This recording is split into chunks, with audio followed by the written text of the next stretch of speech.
Hello, everyone. Thank you for being here again. I hope you had a nice coffee break and relaxing one. Now I would like to invite Anita Veckalne. Anita, she coordinates for Latvian Internet Association, the youth panel, and she is an ambassador program. Anita conducts workshops on internet safety and media literacy in schools for children, teenagers, and also for parents. For the following 30 minutes, she'll be guiding us through analyzing information resources and video credibility on social media. Anita, thank you. The floor is yours. Thank you. So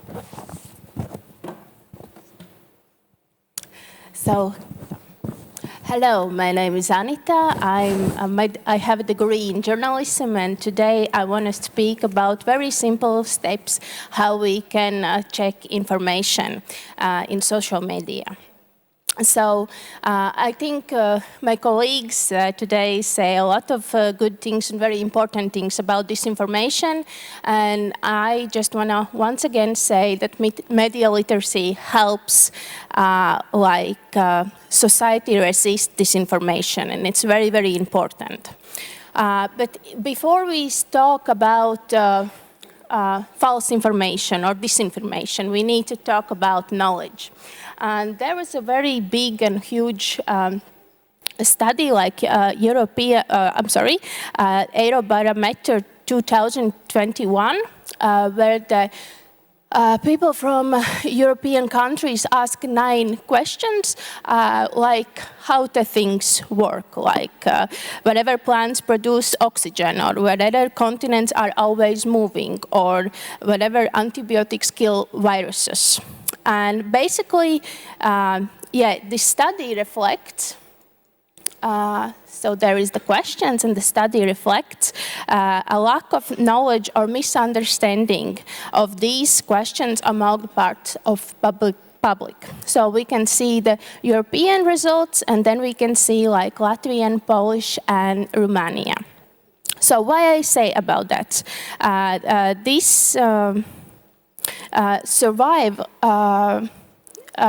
Get in conclusion about that we need, so the survey shows that we need to keep working to improve scientific knowledge and fight disinformation. So before, you see a lot of what is disinformation, but I just want to say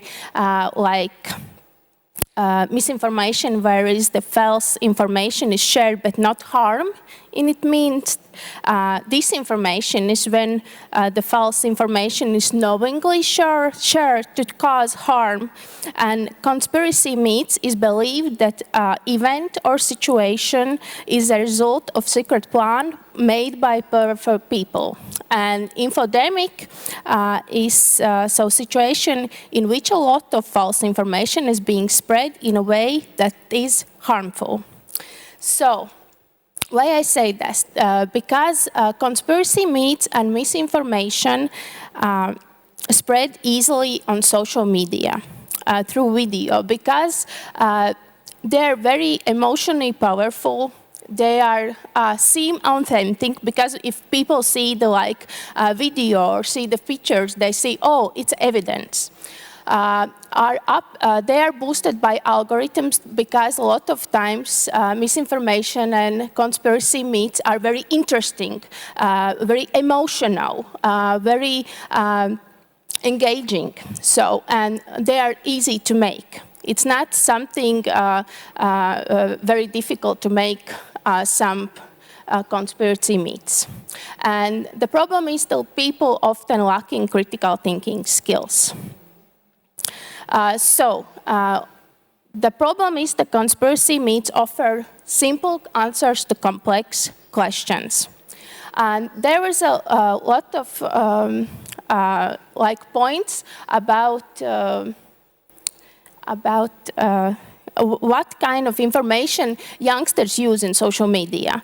And before we hear about that youngsters use social media like a main source for the news.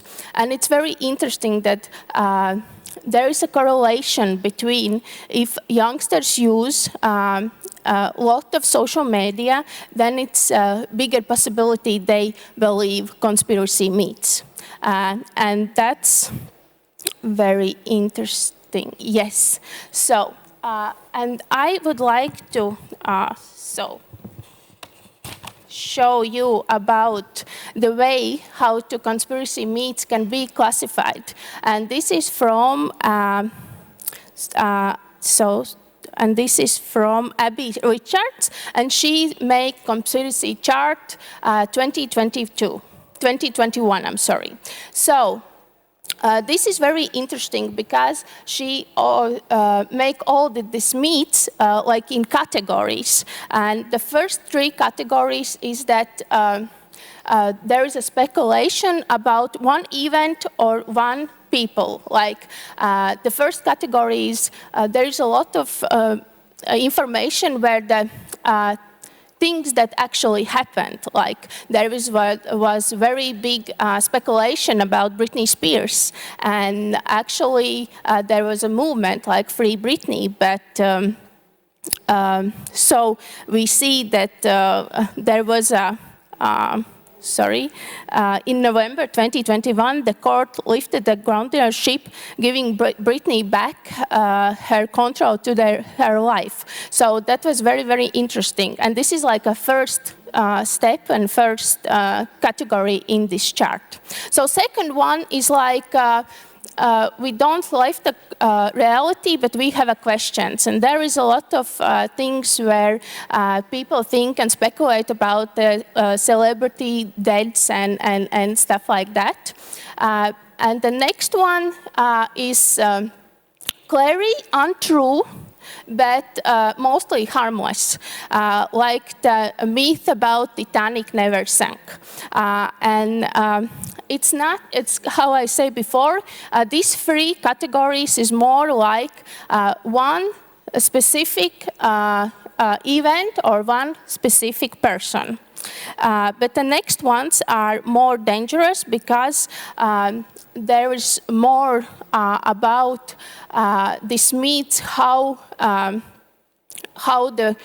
world works about how the work works, and because they involved conspiracy against society to harm us, like the people. These myths are dangerous to ourselves and others, like vaccines have microchips, or there is a lot of conspiracy myths about the people think the government controlled the weather. And these kinds of conspiracy myths, there is a lot of like fact checkers and journalists who invest to education public about these kind of topics. So, and the last category is like the belief that the world is ruled by the group of evil people. So we see there is a categories about a lot of myths we can see, what we can see online. And why it's important that we think about more in these categories, because there is consequences of these conspiracy myths, and the consequences are dividing society, discrimination, hate speech. But if we talk about knowledge, then it's very, very important that these consequences are mistrust of public authorities and mistrust of science and medical information. And if we before talk about like infodemic, and if we talk about information has made harm to people, it's very, very important to understand that a lot of these myths made people to action. So the question is, what kind of thinking methods and what kind of like tools we can use to verify information.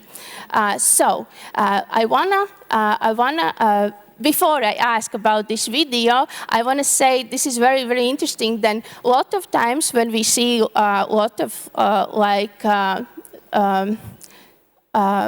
conspiracy myths in online, they're very often in very big conflict. Like one of them say Titanic never sank, and that the others say we have a footage how it's happened in real life. That's why I want to show you this video, and after that I want to watch what was important to understand in this video. Yes, please, please.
So I think it's enough. We understand the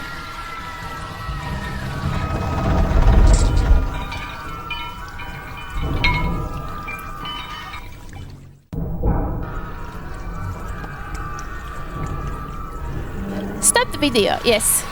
Thank you. Yes, so we understand the vibe. Yes, there is very dramatic video, and now we can think about methods, how we can think about this video, because this video get 2.3 million views, and it is not something new. Like all the times, a lot of conspiracy myths and a lot of myths come up again and again and again, and a lot of times they are already check, and already like journalists and experts understand they are fake and they are check. So, but what we need to think about this video, why we need to understand how to think. So the first one is knowledge. Like we start with the knowledge, and it's very, very important. Then we understand that, like, if we think about this video, then we just understand in that time when Titanic sank, there was no way we can get that kind of quality of video. It's like the first step. The second one is attention. When we see the video, we need to understand like some interesting things like sound. If we are put attention, then we understand the sound is different than the video, and it's very popular technique to use in video. Then we put a different sound, and then we make more engaging. So, and about emotions. There is a story about this footage take, one of the people from the Titanic, and the video are ending because the people, not people, but the people who take the video are now dead or stuff like that. So this is very common to understand, and a lot of these times it starts with a very big emotion, like and if we see there is a video or there is a material where we can feel that someone is trying to manipulate with us, then it's very very important. But there is a very good resource, like fact-checking resource. Why I say that? Because, like I said before, a lot of times the conspiracy myths are again and again and again, and they are nothing new, or the format are new, but not the idea is new. And it's very, very important. Then we know where we can start, and then we know what kind of information we can collect, and we don't need to start from the beginning. Like there is very, very good tool by snopes.com. It's a fact-check website, but it's very good for youngsters because, why? Because they are a lot of times focus is like celebrities, internet news, a lot of conspiracy myths, what is like in social media, what is actual right now, like about technologies, about IE, on a lot of this kind of topics what youngsters is interested. And the second one is very interesting. So how can you use that? You just go to Snoops and then you write like these words about like Titanic sinking. So yes, there, how can like how I said before, there is a lot of times when one conspiracy myth say the one thing, the others say the quite opposite. Yes, we can check this one too. And there is one more very good tool, like Google Fact Check Tools. It's like the place where all the resources where the fact checkers are check some of the topics or some of the myths or some of the fake news. They put in this tool, and then we like don't need use our time to research from the beginning, but we can see what in the different countries fact checkers are done before, and then we can start from that point. Yeah, so the, yeah, and of course, this was the two very, very good tools, and of course the big challenge for us is IE materials in the social media, and this is like the one popular who get very much of the news, like The Simpsons predicted the Baltimore Bridge collapse, and it's very popular myth that Simpsons predict future, and they check this too, and they understand that these images is from IE, and if we check very closely, then we see that they are different from like a real live cartoons, and the way how the Liz and how the Homer looks, and how the hair looks. So, yes, that what I want to say about these topics was. So. It's very, very important that we use like investing journalism and fact checker tools, because we need to understand and need to use complicated information, and we need to like ask the questions and reach the answers, but we need to understand how to work with that kind of information. And yes, that's it all for me. I hope you get some new information, and yes, that's all.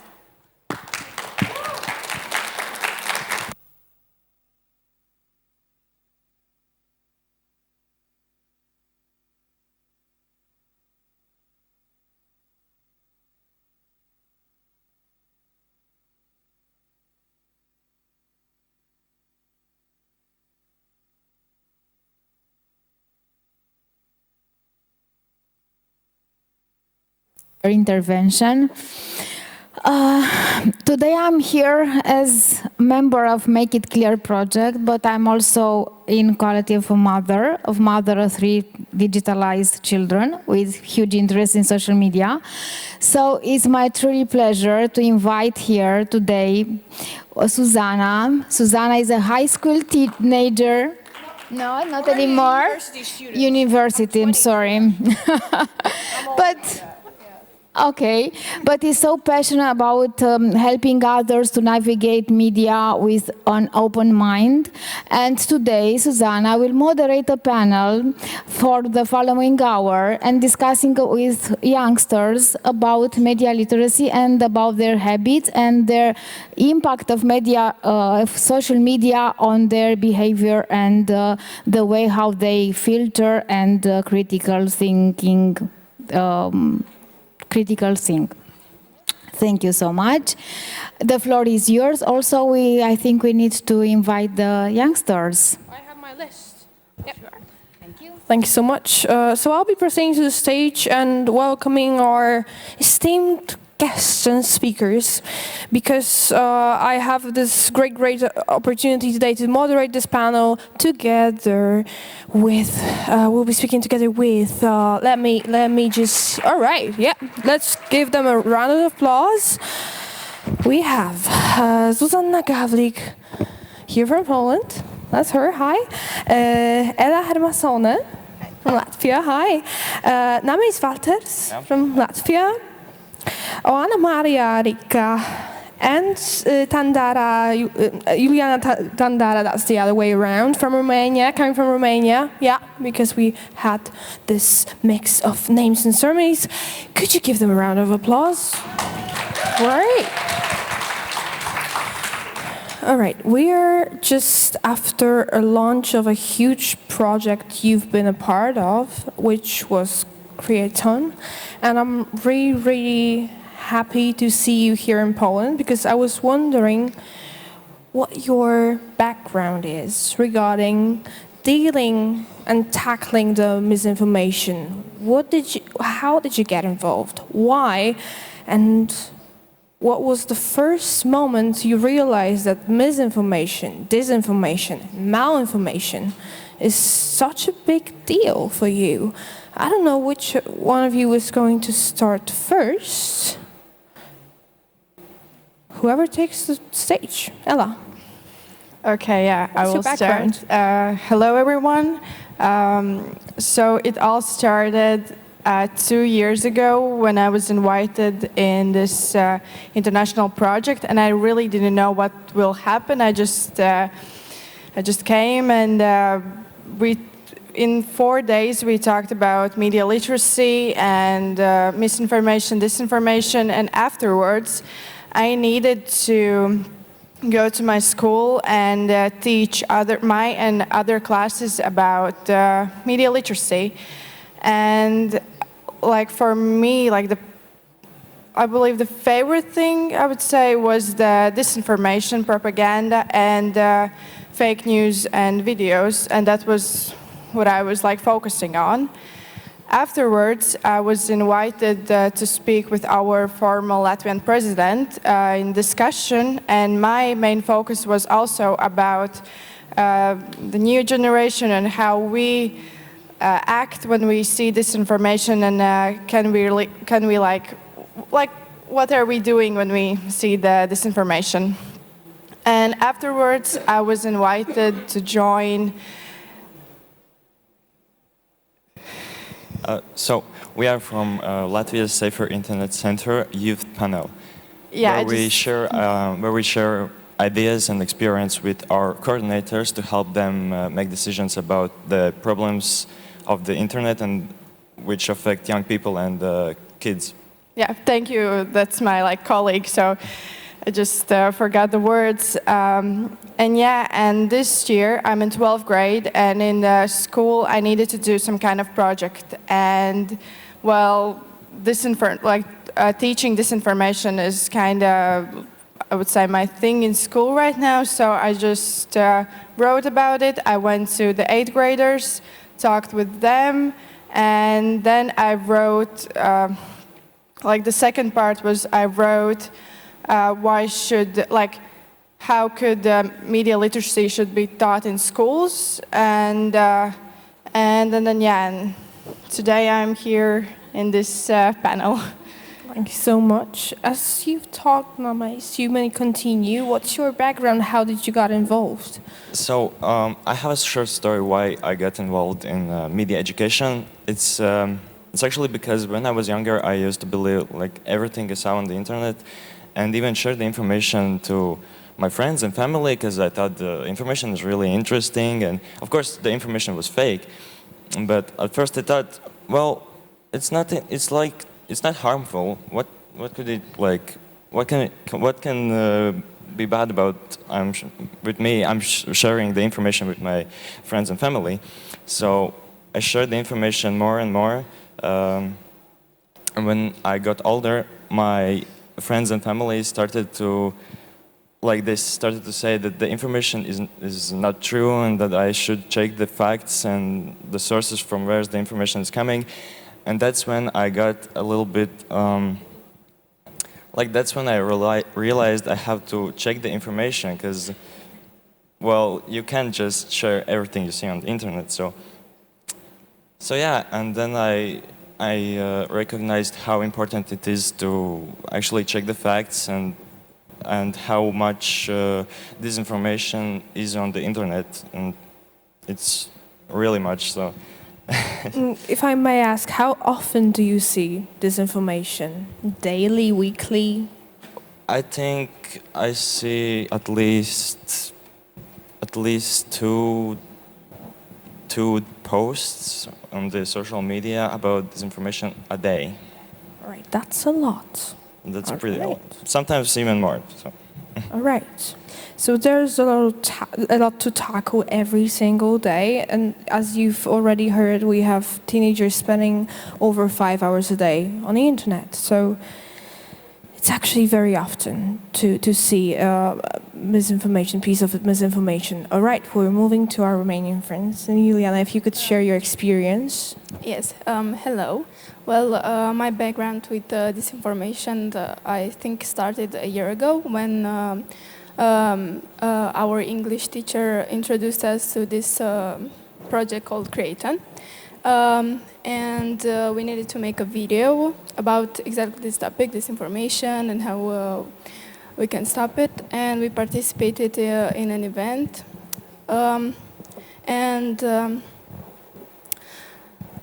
This event really opened my eyes about how much we see this information online and how we can stop it. And I think now I know a lot better how to tell people to differentiate between real information and disinformation. And yeah, that's kind of it. We both work on the same project, and that's when we really research about this and find out how harmful it is for everyone, not just for kids.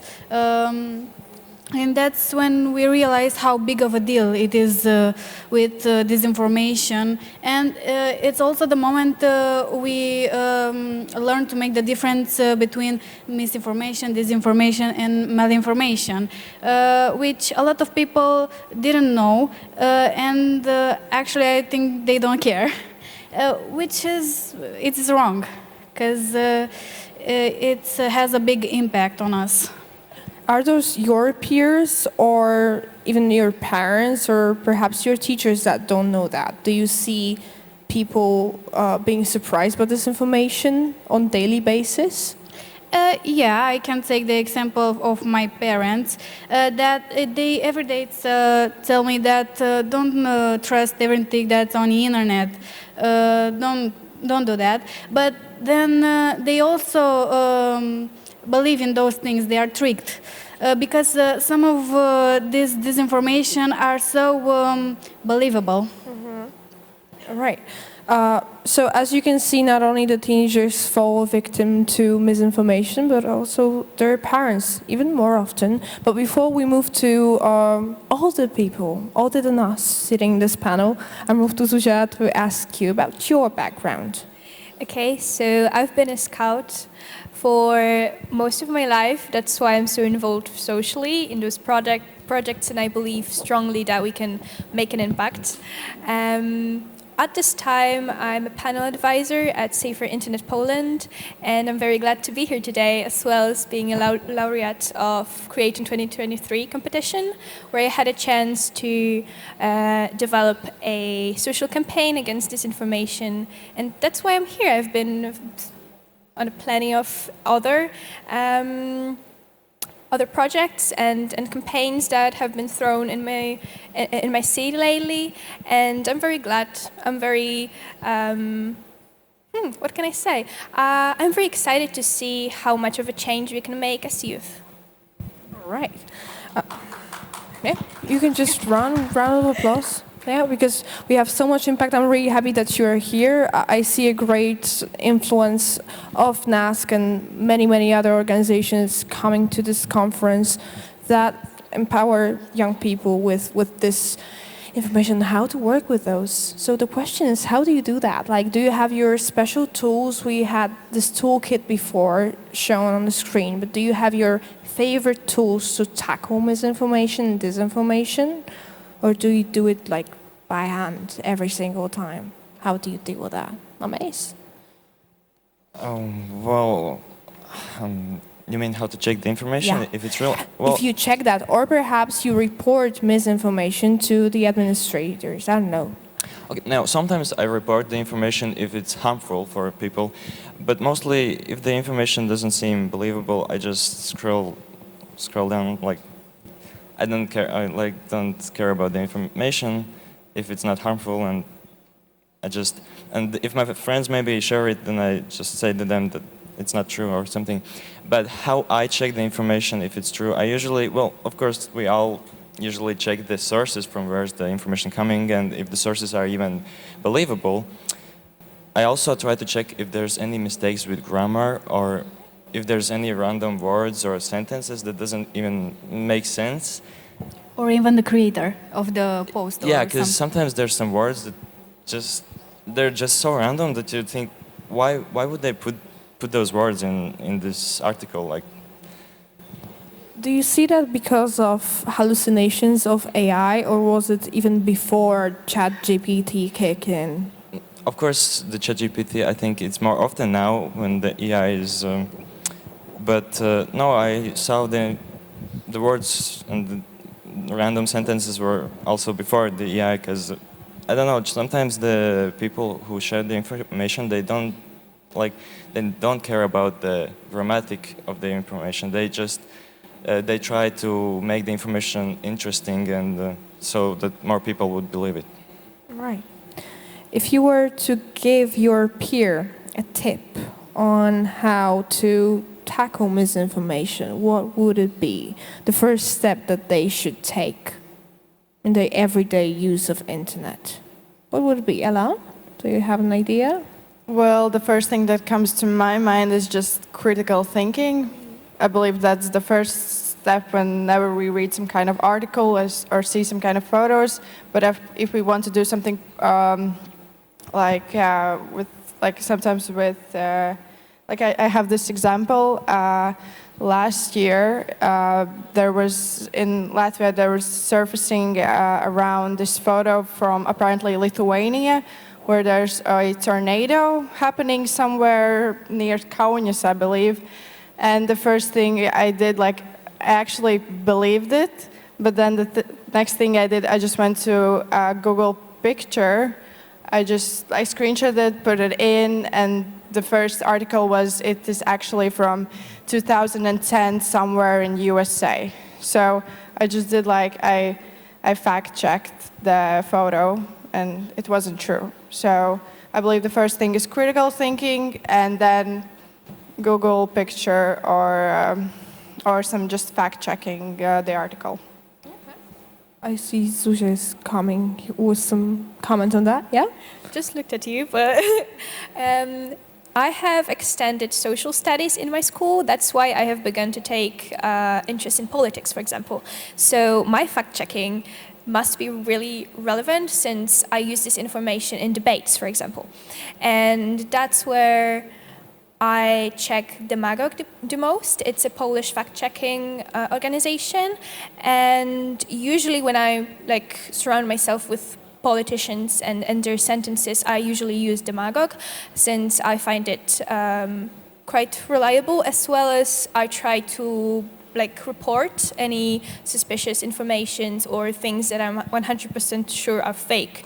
And Demagogue has a certain button to press to do so. So yeah, maybe that's... All right. Johanna, any examples? Well, I think researching is the best thing you can do when you're not sure about an information. I encourage everyone to do that before they go and spread that information. Okay, so double checking, right? Anita, any tips? I think it's really important to see if the source is a reliable source, if it could be trusted. And I think you should probably read more articles about that topic to see if it's true or not, to see which one is true, which one is not. And that's it. So it's all a matter of experience. As we're talking about experiences, you, Ella, have mentioned that you work on a peer-to-peer basis. And I was wondering if you see much of a difference between 8th graders and 12th graders as your age. And at the same time, how do you work with older people, like your parents, as you have already mentioned that your parents, your teachers, generally do not have that much of deep knowledge in disinformation, misinformation. What is your experience on that? Ooh, actually, sorry, tough one. Yeah, it was one, but well, the difference between 8th graders and 12th graders would be maybe the examples they give, and because they kind of have different bubbles and where they see the disinformation and how they react on it. And of course, the 12th graders are more mature and they know more about critical thinking, and well, they kind of have some knowledge compared to the 8th graders. And about the parents, well, me and my parents, we usually talk about what's happening online, and we discuss it. So, well, it's just my experience that my parents are also aware of disinformation, and they know how to fact check themselves. So they actually taught me first, and then I gave my what I learned from them, I gave to my peers. So that's my experience. Actually, I was to add it in within the questions, because what I do is also peer-to-peer knowledge and teaching young people how to deal with peer-to-peer education. So if you need any more resources, we have discovered those with NASC as well. You can find us on Dom Spokojnej Młodości or spokojnamłodość.pl. We have lesson plans for teenagers so that they can run their own lessons. It is obviously in Polish, but I had to have this ad put in within our conversation. Coming back to you, sorry for this little ad I did here, but I was wondering if you have more experiences with some other people. Perhaps you hear people in the street talking about different theories, like conspiracy theories coming. Do you interact in day-to-day situations, in real life? Do you see a huge impact of those digital-based theories coming into real life? Or is it just working with people that post different stuff online? Okay.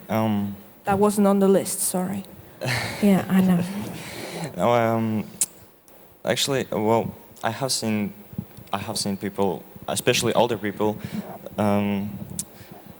sharing some misinformation or disinformation, and usually, from my experience, I can say that not all of adults, but some of adults, if they share the information, they usually think that if they share the information is probably true, because they're adults and they would know if the information is fake, because they're mature and they have a lot of experience of disinformation. And so, how I deal with that? I usually don't teach them. I don't say them that the information is fake straight away.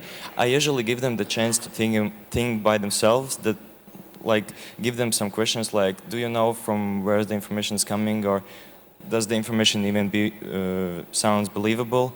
So I give them the chance to think critically by themselves and maybe figure out by themselves that the information is not true. Because usually when I try to convince them that the information is not true, they usually get offended and they, yeah.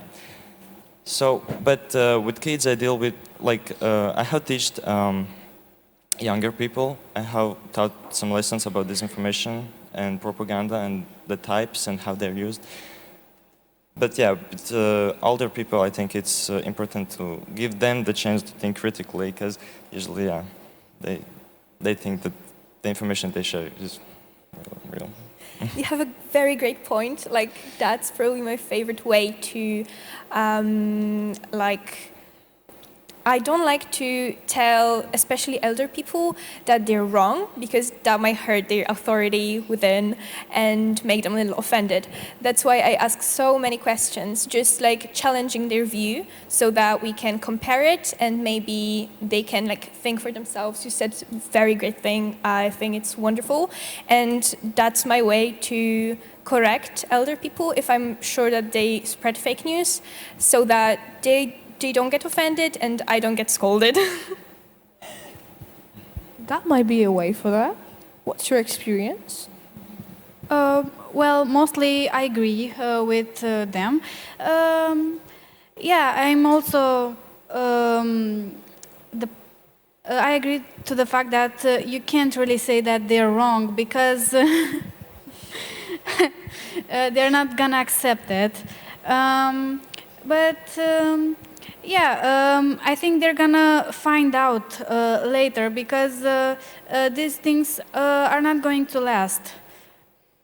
But don't you think, like, I personally believe that we are the first generation that grew up with the internet, and I think we may know it better than the grown-ups, I'm sorry. So that's why us spreading knowledge is so important. And for them, it's so important to listen. And I know it's hard to listen to youngers because, you know, you've been longer on this earth and you know better, but trust me, you don't. Yeah, I think the key word here is to talk. Just share the information back and forth, and talk about it. And don't get gotten offended, but just like talk friendly and maybe figure out together that the information might not be true. Yeah, I think figuring out together is the most efficient thing to do. Your point is so great. Like this technique, perfect. But it takes time, trust me. Like my favorite part of working with like Gen Xers or Gen Yers is mostly teaching them this youngsters language. So it is often hard to realize how the memes are recreated over the internet so that they don't get this cultural background and they don't see much of a language register back to it. I don't know if you have any specific fake news that you've encountered and are your favorite ones, because I've heard so many great ones, including the tornadoes, but I also know that there is some other one. I'll just continue with perhaps Juliana. What's your favorite, or perhaps not so favorite, but the funniest fake news that you've encountered? Well, I don't really know. It doesn't really come to mind right now what the funniest fake news. The tornado and fire, maybe? Oh yeah, that one was really funny. And could you describe it somehow? Would you give us some background to this one? The Titanic, did I hear well? No, what was it? No, the tornado. Yeah, all right. Yeah, it was a video that it was on fire. And a lot of people think that it's a funny joke, just that, not a harmful thing. All right, the Eiffel Tower on fire. Right. No, but I think that a lot of people also have believed that the Eiffel Tower is actually on fire, because you can check on your phones, you can Google it. I think if you Google the Eiffel Tower, the second or the third most popular search will be the Eiffel Tower on fire.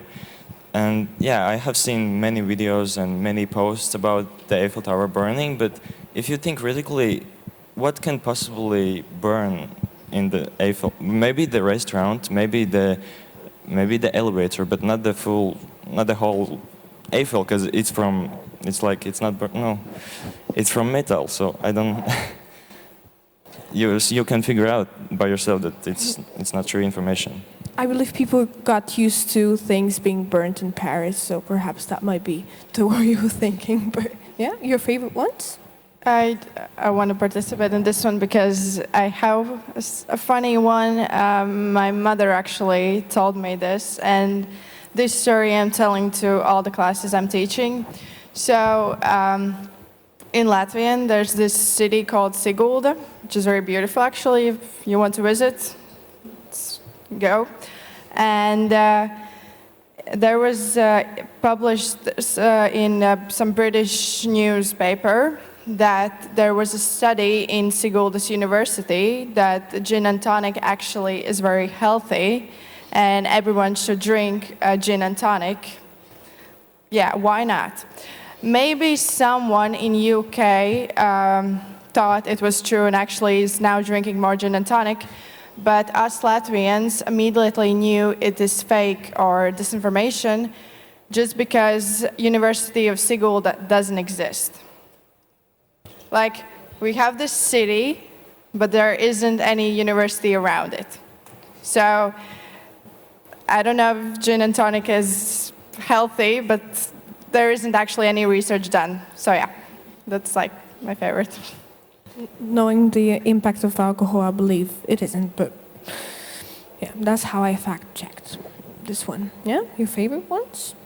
Oh, my favorite one, that was quite funny. I've been on a trip to Scotland and I had very spontaneous photo shoot with like an elderly Scottish guy with a very thick accent. He was ancient. And we were just like talking with my colleagues and we're like, oh, that's so slay. And he was like immediately very intrigued, looked at us and there's no murders here. And like, it's a slang word for something being cool, but in like old English language, it means to someone. So he was like very scared of us. And he was like, what are you talking about? Is it like some kind of secret movement or something? He just like made up a whole story that he heard that people are bringing back like whole as organizations just to do like attacks on people, and we were just talking about how cool his hat is, so that was quite funny. Okay, so there's misinformation and disinformation coming up in our everyday life. So perhaps you have your favorite as well, besides the Eiffel Tower. Do you have any examples? I'm sorry, I'm just trying to get the best ones so that I can tell them later. I can't think of any. I don't remember now, sorry. Yeah, but my question is, have you ever fallen victim to disinformation yourselves, perhaps before the project?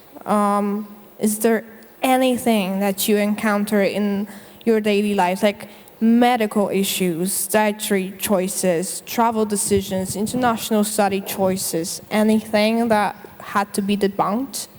I think searching symptoms on internet, I have fallen in this trick, but when I was younger, and I just searched everything on Google, and that was my source of information.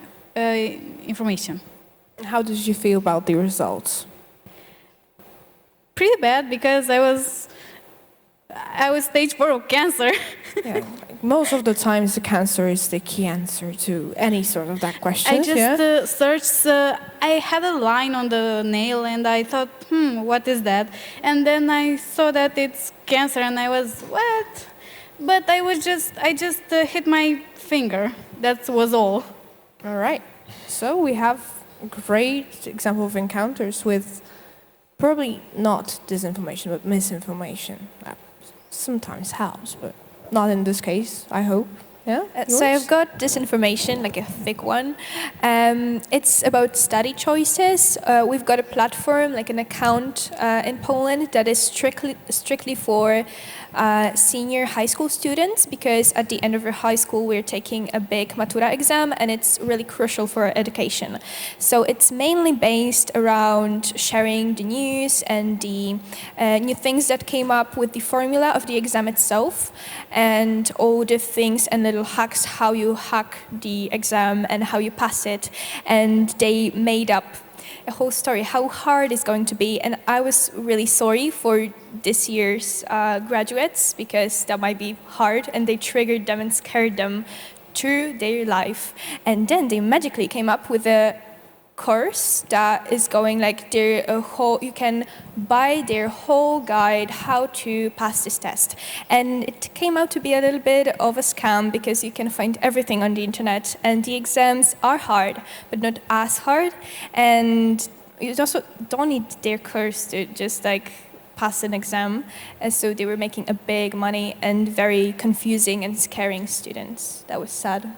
Yeah, actually, the title was not passing the Matura exam may kill you, proof-based.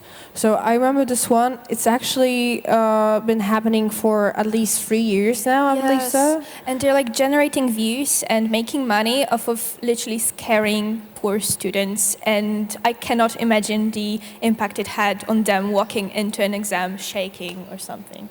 So if we have any teachers in this room, I highly encourage you to talk to your high school students and just to go through any sort of fake news that are spread online, especially regarding the Matura exam, because there are so many just to earn money on their anxiety just before the exam. So it is quite thick. Yeah, I remember this one. I got so angry at this one. So yeah. Well, thankfully, I haven't fallen for any disinformation about health choices or diets, but my mom did. She believed some influencers on Facebook that there were some diets that could change your looks just in a few weeks, and she fell for them. And she tried to like be on the diets, and actually ended up. Well, she didn't end up in hospital, but almost, because the doctor said if she would be doing that like more and more, and then she would maybe something bad happen to her. So yeah, I have seen many influencers sharing this information about health choices, especially, and I think I also have seen that some influencers even get paid from organizations, from conspiracy organizations, so they would share some health products and health choices and stuff like that, and get paid to do it, to share this information on purpose. So I think it's pretty sad. Okay, yeah, I think there was this company selling masks on your teeth so that they could be orthodontically strengthened, but it didn't work. It was spread all over Europe, so perhaps you also have heard about it. But yeah, we can just go to Ella. Yeah, well, whenever I'm trying to tell my dad some kind of news, well, if I like don't know if it's misinformation or not, he usually just asks me like contra questions, like whenever I tell him, then he starts asking more, and then I'm like, wait, this, when I'm telling him again, it doesn't sound like something isn't right, and then I go back and fact check, and then I discover that I actually told him a misinformation or some just kind of fake news, and then I'm like, oh, sorry, okay, so actually this is true, and like, well, it has been a couple of times, and the same with tornado. I remember I shared it on my family's WhatsApp group, and then after 30 seconds I checked the Google picture that was actually from USA, and then I told them, no, this is disinformation, like, oh, I'm actually expert of it, and I just told you some misinformation, and I like kind of felt bad, but like, I just in caps locks, no, this is disinformation, don't, like, sorry, like something like that. Yeah, the impulsivity we have is definitely not a part of our generation, but how the world is structured. So I was wondering, what are your perfect influencers? Because you've mentioned some, like those dietary influencers. How do you see the role of influencers? Like, are those only the lifestyle-ish kind of influencers that promote such products, or do you see those quite noble ones, like scientists that fall victim to those disinformation practice? Do you encounter any sort of it? What is your perfect influencer, like model one?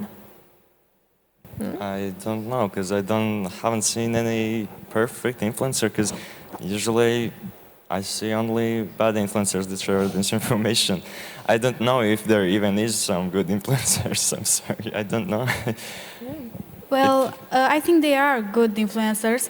I know a few doctors that usually respond to fake information about health and inform people to know how to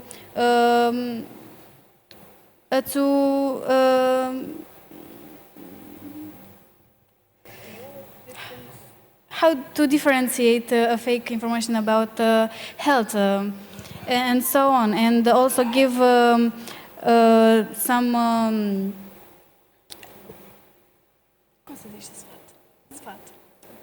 advice. Advices about the thing that was talked in the previous video. All right. So we have doctors. Perhaps I should ask some other question. Do you even follow influencers? Because we had this talk. Yeah, we had this talk that, honestly, when I saw this question, I was like, maybe I cannot help much, because I try to be as unplugged as I can, and I wouldn't say I follow much influencers. So that was quite hard for me. But when I was thinking what an influencer should be, I say responsible. They are very responsible because they have so much impact and influence, of course, on people. And youngsters tend to live in an information bubble, and they just don't listen to anything else than their favorite influencers are.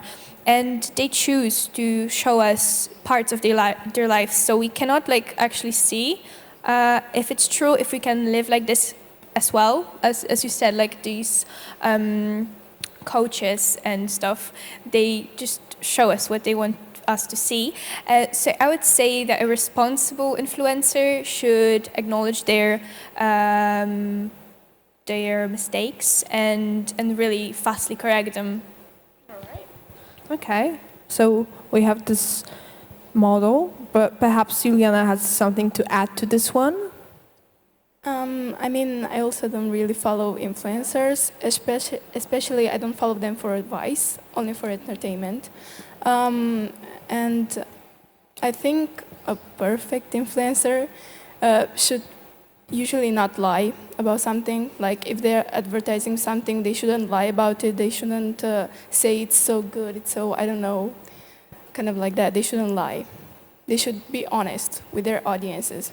They make money off of it, though. It's so unfair that they make money off of lying and selling products they haven't even seen on their own eyes. It's so sad and capitalistic. Yeah, I can add something about the bubbles that you said before. Yeah, I think that's one of the worst things on social media and on the internet, that it creates these bubbles, like these chambers, or like the information bubbles, where you, like, if you see something, you maybe like the post, you maybe share it to your friends, you maybe comment on the post, maybe you ask your friends and family what they think about it, but the algorithms usually doesn't see it that way. They usually think, oh, you're interested in this post, so we will show you more and more of this.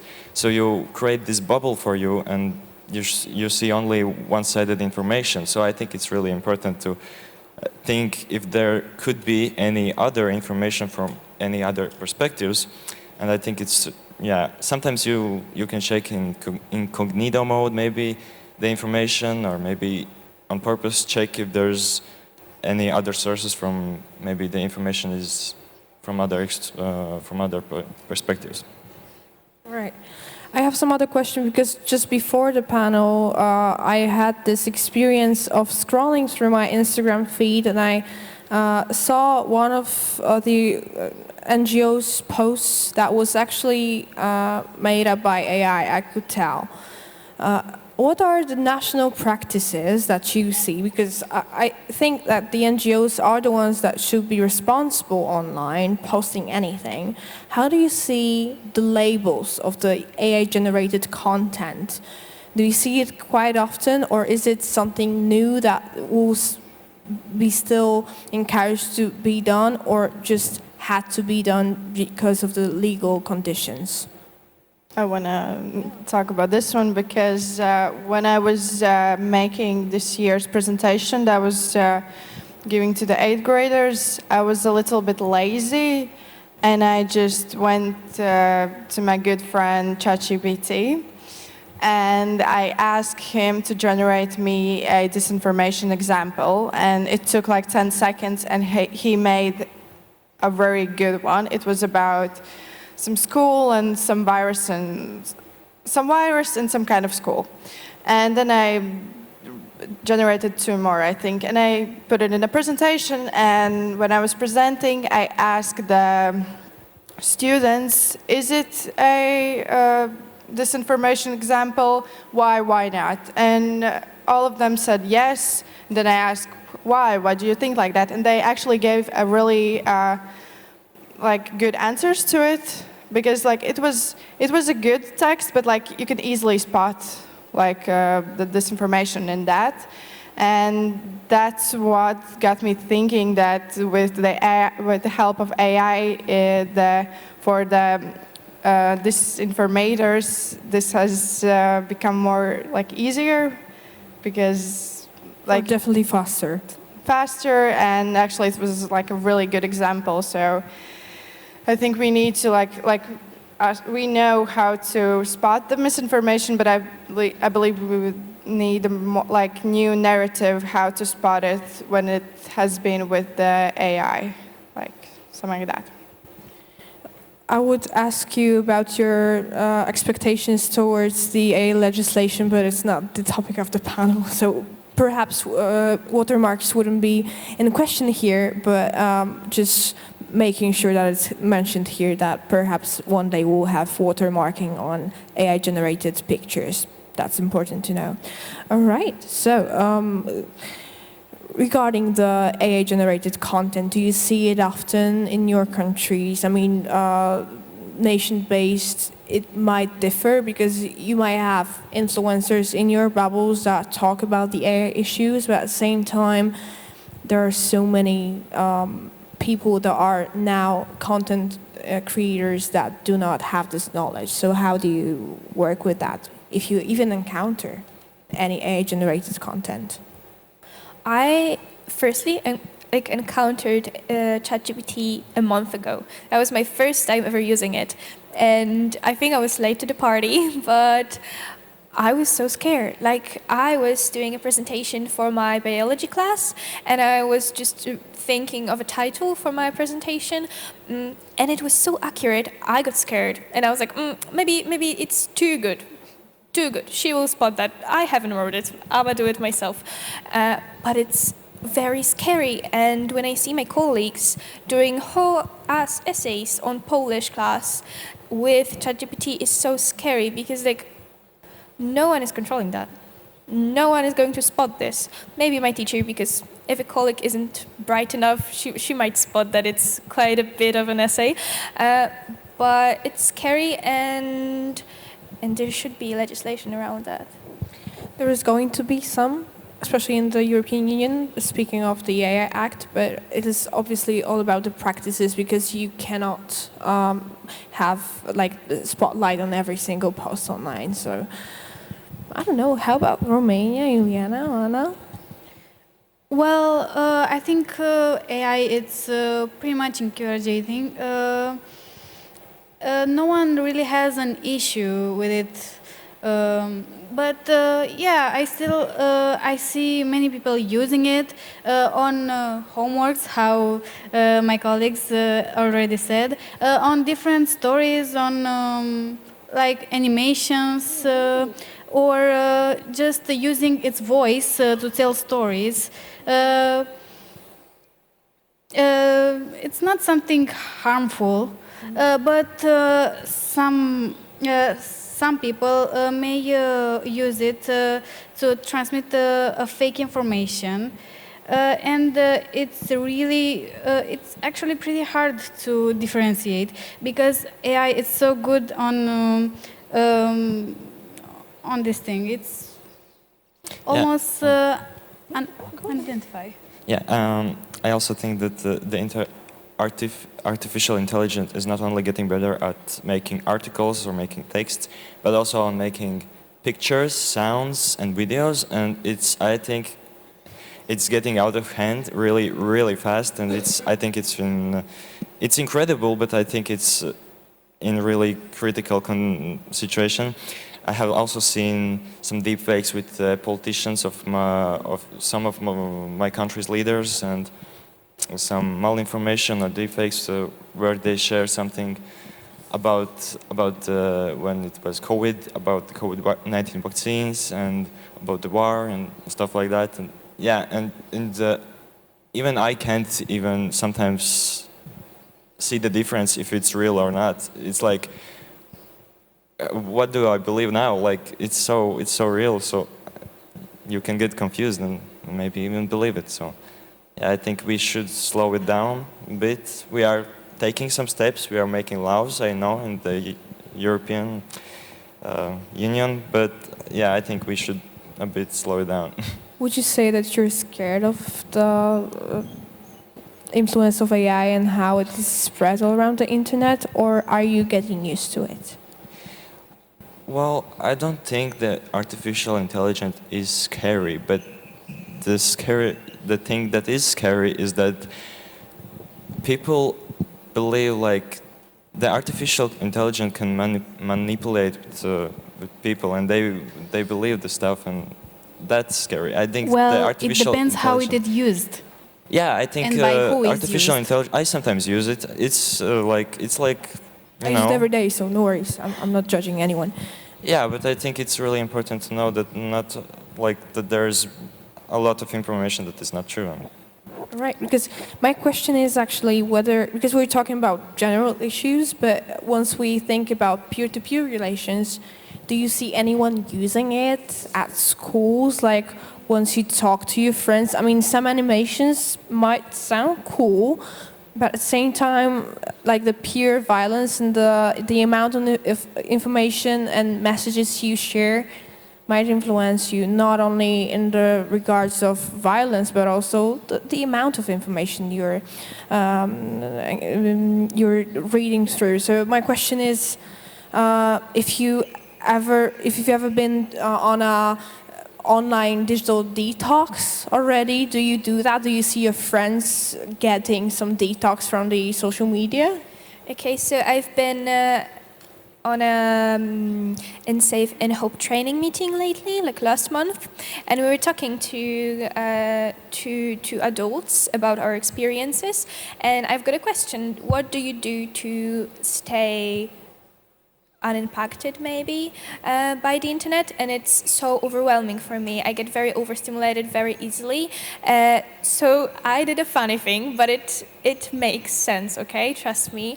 I have put like a parents control, that mode on your phone that parents use on their children, and I made myself only like 2 hours on Instagram because I work from an account for Instagram, so I needed more time. But you know, I've got this 2 hours of Instagram and it shuts out completely. I have no more access to it, and I do it to most of the apps I see myself using the most. Yeah, well, for me, the detox is whenever there's something like major happening, whenever it's in our country or worldwide. I know there's like a lot of information flowing in the social media, mostly like right now on TikTok and Instagram, and that's why I try to like shut that information out, because I know there will be a lot of disinformation, and I just try to stay in like our governmental news, like where they fact check everything. So I just read those and I try to I want to go relax myself after school, but all I see is about one event happening or something like that, and that my mind just can't shut off because of it. And about the parents' control, well, I have kind of TikTok addiction. So at first, I also had the parents' control, but I knew the password. So whenever oh yeah, your time's up, I just put the password in and I just continue scrolling. So what I did, I gave my father put in the password. And I have a limit for the day, and he knows the password. And once I tried to please let me in. It was okay, but it was the only time. And now I can manage it better. And yeah. You said a very interesting thing, that it calms you down, or it is kind of a reward to go on social media? Well, I don't have, yeah, that's true. I don't have it for the weekends. So on weekends, it's a reward. On and on work days, time limit, and yeah. It's so interesting because firstly, I hear people talking about social media as something that they can decompress and just reward themselves for a hard, long day. And don't you it's a question for you, if I can ask questions. Of course. Don't you get irritated or overstimulated over time when you're a whole day spent on your phone? Don't you go up and the lights are too bright, everything is too loud, my phone is just so hot in my hands. Don't you experience it? It's very... Yeah, I will. The thing I do, I just turn it off and go do something, not outside, but read a book. I just shut off completely and put it somewhere. And you're very responsible then. Well, I try to. For you guys? Well, I sometimes feel so tired of it. And I just need to put it down and go somewhere. It made me tired, I work all day. And I don't know how this it function, but yeah, I feel tired of it. Yeah, at some point. I have also experienced when I'm getting scrolling through the internet sometimes feels like you're working. You're working all day long, and you're just and at the end of the day, you're just so you're so sleepy, and you just want to shut everything down. Even though you didn't do anything. Yeah. You just feel overwhelmed, and yeah, it's not the best experience. But at the same time, you're trained to fact check everything after all those trainings you had with Creaton or other organizations. So I think you are somehow working. And coming back to our main topic, I was wondering if you have any specific plans after the Creaton, after this conference, that you're going to have, any sort of campaigns, or is it just one-time only event in your life and you feel like you're experts in the field, or do you have any, I don't know, goals in the field that you're going to somehow reach in the upcoming years? I'm not speaking this 2024, but perhaps you have some plans regarding your academic journey. I don't know, just asking. Yeah? Well, if I ever have the opportunity, I will take it because I like to engage myself in different activities, and this kind of activity really helped me, and it's so interesting.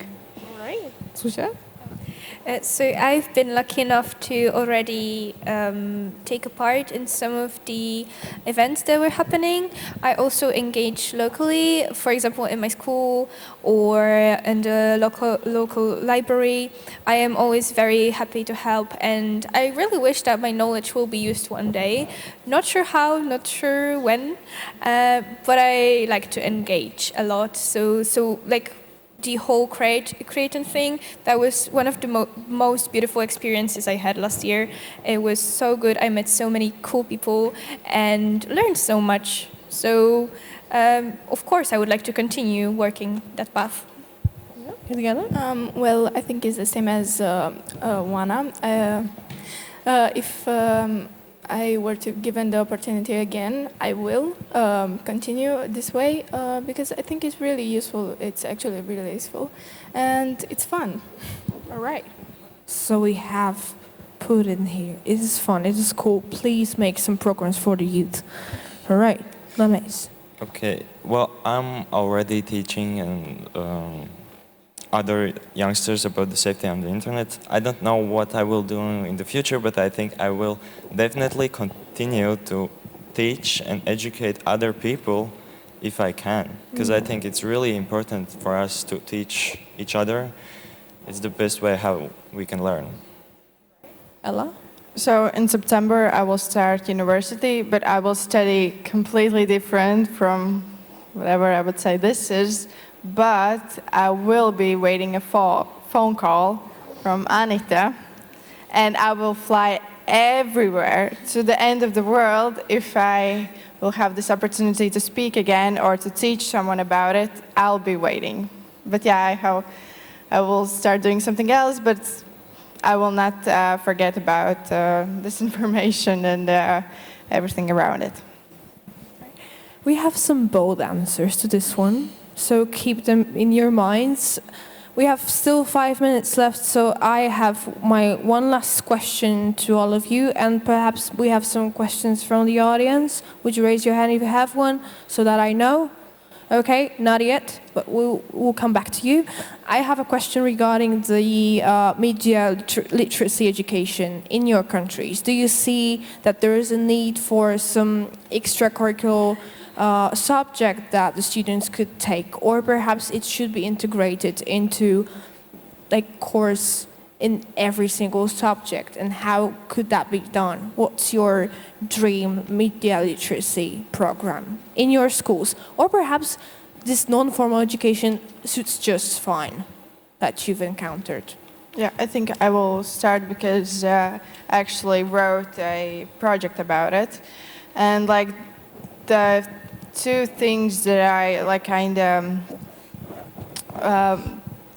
talked there about most was first, it would be peer-to-peer education. It will maybe happen in a classroom, but teacher will be maybe outside. It will be only like peers around it. And that's what we do in our House of Com Youth. I highly encourage you. Okay, go on. And the second thing, it would, like, there is some theory about media literacy, but it's more practical. So students would, I don't know, make some presentations and present each other, find because media literacy is so, like, there's a lot of like things you can talk about. So you can find a field where you're most interested in and make a presentation about it, or some other activity, and then teach each other about it. So that would be how I imagine how we could teach media literacy. Thank you so much. Yeah, I think it would be really, really important to, if there would be any classes in schools, any lessons about just the media education, and I think especially it would be really important to these classes making, like, maybe in kindergartens where young, like, where the kids are just learning, and I think we should start from there and teach them already about the internet safety, because yeah, it's a global problem, and we should yeah, teach them. Viana? Well, in Romania we don't really have we don't really talk about media literacy, but I think it will be like really important to do so. But I think it would be more useful if it wasn't a teacher, like just peer-to-peer, like we would talk together, because if it were a teacher, it would feel like an obligation. Yeah.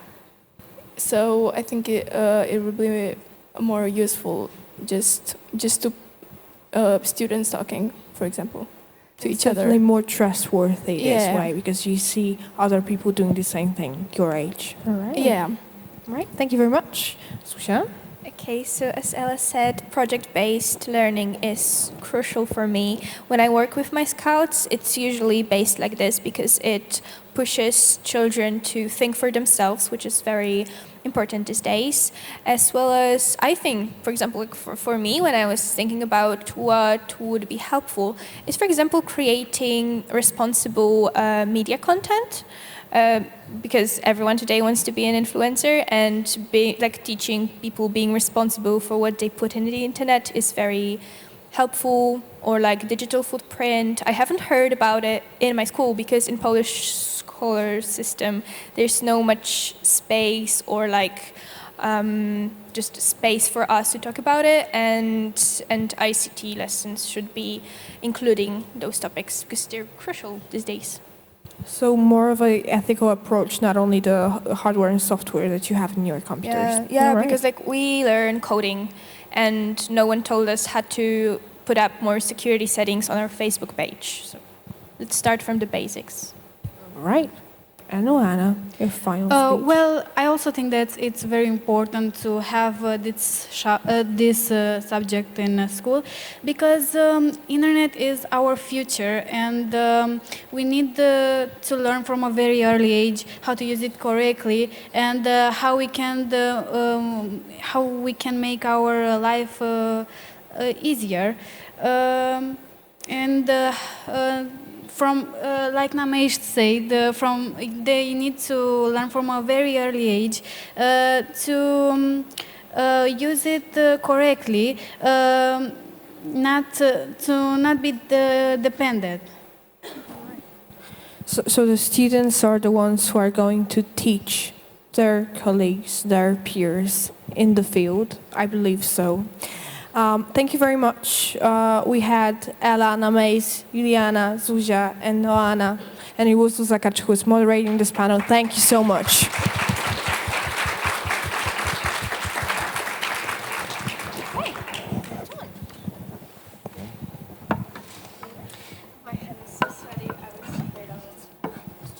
Thank you so much. You are an inspiration for us all. Thank you. We would like to invite you to lunch, but maybe Julia will help us with some practical information to get there. Tak, pomogę Państwu. Lunch jest na samym... Yes.